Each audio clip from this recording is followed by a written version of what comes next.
來看高雄鳳山文良路迄帶呢，有一條巷仔是要停空，也毋過這擔仔架煞干那空一半爾。民眾怨講這毋但是真歹看，而且佫真危險。因為市政府是講，其實這條路呢有一半是路地，另外一半是公園的退休地，所以權責單位無共，毋才會安尼生。後手是會找這相關單位來討論，看到底要安怎來改善。大約102公尺長的車路，一半是擔仔架，一半是阿媽土，中間有水溝掛，車輛經過無論大細大，攏會搖搖晃晃。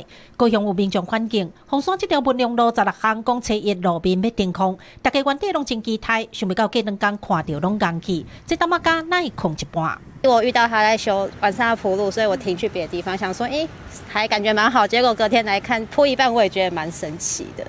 因為它還是不平啊。禮拜來空的時，我感覺講，啊在空安尼，真正吼歹看。第一個不平穩，第二個就是顛簸，那個對車子也是會有影響，損耗率會比較大。規條路毋但擔仔架空一半，路中水溝掛狹窄的阿媽土路，佫有撲出來親像落死的物件，真正危險。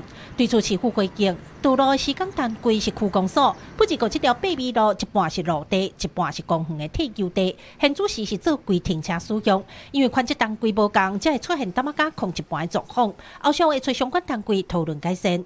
有關本案的公園用地是否改鋪柏油路使用，涉及都市計劃、交通安全等問題，日後市府相關部門將再行研議。我們還會再跟公務局、公園處那邊討論，因為這個可能以後就是等於，如果劃分清楚，就是直接歸屬於該是誰維管就誰維管的了。公所強調，等候確定由倒一個單位落去維護管理了後，就隨做處理。到時路邊就使用同款的材質來停空。記者柯家族、柯昭陽、高雄場報道。